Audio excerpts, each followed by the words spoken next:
Assalamualaikum warahmatullahi Assalamualaikum wabarakatuh. warahmatullahi wabarakatuh. Kami dari kelompok 8 akan membawakan eh, mata kuliah dari praktik komposit polimer. Saya Fatimah Zahra dengan NIM 1524020. Saya Agisna Nafisa dengan NIM 1524021. Saya Kesia Triswatun Kasana dengan NIM 1524024. Yang akan kita bahas adalah pembuatan komposit polimer dengan metode hand layup.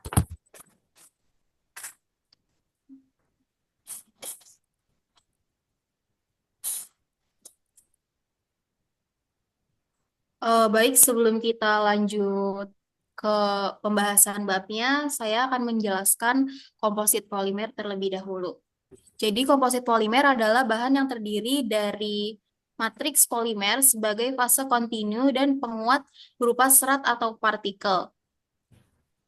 Matriks berfungsi sebagai pengikat dan sarana transfer tegangan, sedangkan penguat bertujuan untuk meningkatkan kekuatan tarik, modulus elastisitas, serta ketahanan terhadap impak. Gabungan kedua elemen ini menghasilkan material yang memiliki karakteristik lebih baik dibandingkan material individual.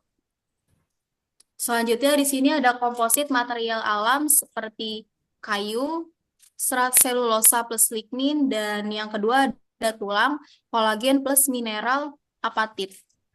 Kemudian ada beberapa contoh material komposit sintetik. Yang pertama ada beton atau konsentrat, gabungan semen dan baja. Kemudian ada pipa dan kabel plastik, gabungan antara PVC dan filler kapur, dan yang terakhir ada ban kendaraan, gabungan dari karet plus kawat logam plus benang nilon dan karbon black. Kemudian di sini berdasarkan jenis matriksnya, komposit dapat diklasifikasikan eh, menjadi 3 jenis.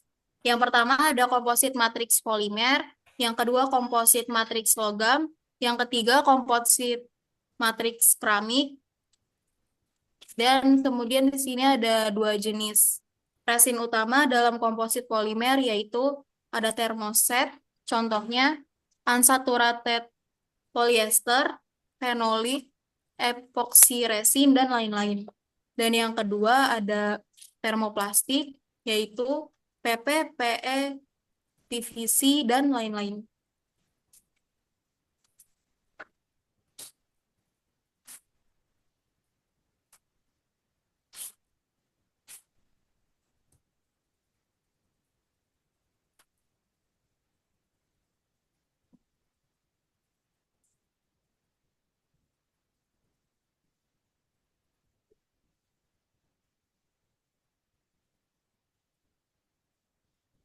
Boleh dilanjut, Kesia?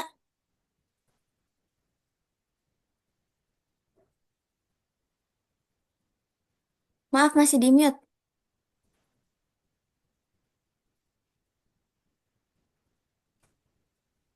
Selanjutnya di sini ada metode hand layup. Metode hand layup adalah teknik manufaktur komposit paling sederhana dengan cara menata lapisan serat penguat dalam cetakan, lalu mengimpregnasinya menggunakan resin secara manual dengan kuas atau roller. Kemudian dilakukan penekanan ringan untuk mengeluarkan udara sebelum dibiarkan mengeras atau curing. Metode ini umum digunakan karena mudah, murah, dan fleksibel untuk berbagai jenis serat maupun matriks, serta cocok untuk produksi skala laboratorium maupun komponen berukuran besar.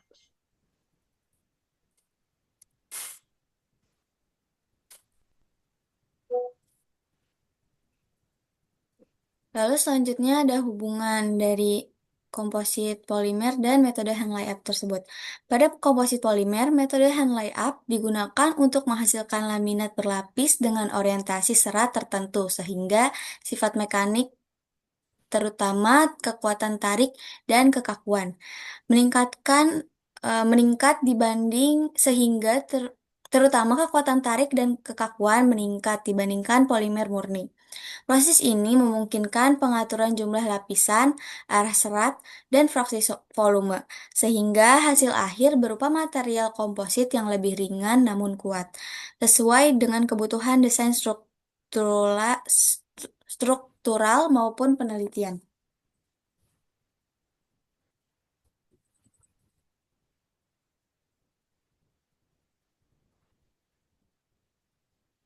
Lalu kelebihan dan kekurangan dari metode hand layup ini, kelebihan kelebihan dari metode hand layup antara lain peralatan yang sederhana dan murah, cocok untuk membuat produk bergeometri besar atau kompleks, serta memungkinkan fleksibilitas dalam penataan serat.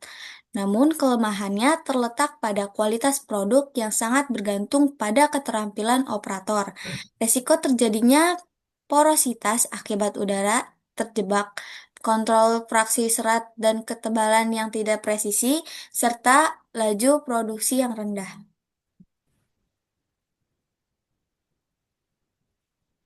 Nah, kendala dalam menggunakan metode hand layup ini pada pembuatan komposit, yaitu dengan metode hand layup, kendala yang sering muncul adalah terbentuknya void atau gelembung udara dalam laminat, impregnasi serat yang tidak merata, ketebalan lapisan yang tidak konsisten, serta kesulitan melepas produk dari cetakan bila pelepas tidak digunakan dengan baik. Selain itu, kesalahan dalam rasio resin hardener juga dapat menyebabkan proses karing tidak sempurna dan menurunkan sifat mekanik komposit. Untuk meningkatkan kualitas komposit yang dibuat dengan metode hand layup, beberapa langkah dapat diterapkan seperti melakukan degassing resin sebelum digunakan, yaitu dengan mengeluarkan udara eh, pada dengan mengeluarkan udara yang terjebak pada resin tersebut. Lalu menggunakan roller untuk menekan dan meratakan resin pada setiap lapisan, serta mengadopsi teknik bantuan seperti vacuum bagging untuk mengurangi porositas dan mengontrol ketebalan. Nah, teknik eh, seperti degassing resin ini bisa dibantu dengan menggunakan vakum bagging ini untuk mengeluarkan udara yang terjebak tersebut. Selain itu, menjaga rasio resin hardener sesuai rekomendasi produsen serta melakukan post curing pada suhu terkontrol juga dapat meningkatkan kekuatan dan kestabilan produk akhir. Lalu ada alat di sini yang kita gunakan, yaitu ada penggaris, gunting, neraca digital, gelas plastik, kuas, roller logam, pisau KP atau scraper, dan cetakan mold. Lalu bahannya ada resin eukalak, serat sintetis, wax release agent, roll coat, kobalt, katalis, lakban, dan kain majun. Selanjutnya pembahasan prosedur kerja. Seperti dalam foto, mungkin yang sebelumnya Casey, ya, yang seperti kalian lihat di dalam foto dan dijelaskan oleh teman-teman sekalian, metode hand layup ini yang pertama kita perlu cetakan. Lalu di cetakan tersebut sebelum kita menuangkan resinnya, kita harus membuat beberapa lapisan. Yang pertama itu kita membuat lapisan dengan release gel atau gel pelapis untuk memudahkan kita melepaskan si komposit itu.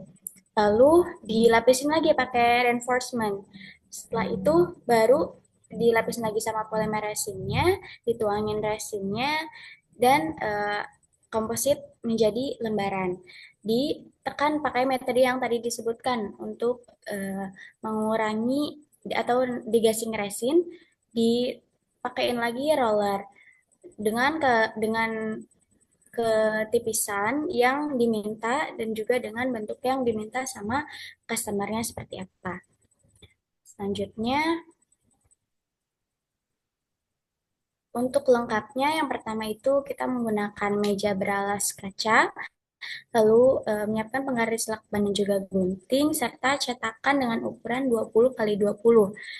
Selanjutnya, kita membersihkan permukaan cetakan dari kotoran dan debu yang menempel dengan kain majun atau angin bertekanan. Untuk apa? Untuk agar tidak menurunkan kualitas dari si bahan yang mau kita cetak ini. Selanjutnya, dengan kuas kita oleskan release agent berupa wax pada permukaan cetakan yang akan dipakai agar produk akhir mudah dilepaskan. Lalu siapkan gel coat 30 gram di dalam gelas plastik, lalu dicampur dengan kobalt 0,3% dari gel coat, lalu campurkan lagi dengan katalis 2% dari kobalt. Lalu kita aduk merata. Setelah itu, dengan menggunakan kuas, kita mengoleskan campuran gel coat pada cetakan hingga setengah kering. Kemudian, dengan penggaris kita gunting, dengan penggaris dan juga gunting, kita siapkan serat sintetik sesuai dimensi cetakan, lalu timbang. Bentukannya sama seperti yang ada di bahan. Lalu siapkan resin dengan rasio massa serat, dan resin itu 1:2. Kemudian tuang resin di atas cetakan secukupnya secara merata. Kemudian letakkan serat di atas resin, lalu tambahkan lagi resin di atas serat sambil ditekan dengan roller sampai permukaan serat dan resin rata dan berwarna sama. Biarkan kering. Terakhir, saat resin telah mengeras, lepaskan produk komposit dari cetakan pelan-pelan. Jaga agar produk tidak cacat.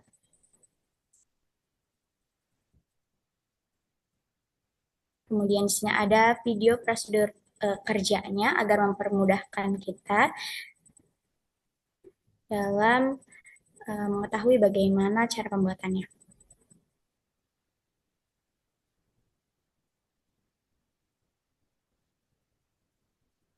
Kurang lebih seperti ini, resin pertama dituangkan, lalu dikasih sama komposit seratnya, lalu setelah itu ditaruh resin lagi. Untuk banyaknya bagaimana? Untuk banyaknya serat yang digunakan itu tergantung sama kekuatan dari hasil komposit yang kita inginkan. Seperti ini sedang dituangkan resinnya. Disesuaikan juga sama cetakannya agar tidak ada bubble dan tidak ada penurunan kualitas dari si bahan komposit tersebut yang kita buat. Selanjutnya, data pengamatan. Nah, di data pengamatan ini ada berat gel coat, ada berat kobalt, ada berat katalis, berat total gel coat, kobalt dan katalis, berat serat, berat resin, dan juga berat produk komposit. Nah, semua bahan itu ditimbang sebelum akhirnya melakukan prosedur. Fungsi dari data pengamatan ini untuk mengetahui bahwa komposisi bahan penyusun komposit itu ada apa aja, lalu menentukan proporsi tiap bahan terhadap total berat dari produk, lalu membandingkan antara teori yang sebelumnya sudah disampaikan atau dibuat sama kita, terus membuktikan teori tersebut dengan perencanaan hasil nyata. Lalu menjadikan data pengamatan ini sebagai dasar analisis kualitas produk komposit, seperti kekuatan, densitas, dan efisiensi bahan. Terus kenapa hanya hal ini saja yang didata? Karena fokus percobaan adalah pada pembentukan komposit. Maka yang paling penting dicatat itu berat bahan utama seperti gel coat, resin, dan juga serat, dan berat bahan tambahan seperti kobalt dan katalis. Serta berat akhir produknya itu berapa berdasarkan analisis data pengamatan yang kita sebelumnya tulis. Lalu parameter ini sudah cukup untuk menghitung rasio dari campuran serta mengevaluasi efisiensi proses dan hasil akhir. Untuk data lainnya dianggapnya konstan. Sekian pemaparan dari kelompok 8. Kami cukupkan. Wassalamualaikum warahmatullahi wabarakatuh.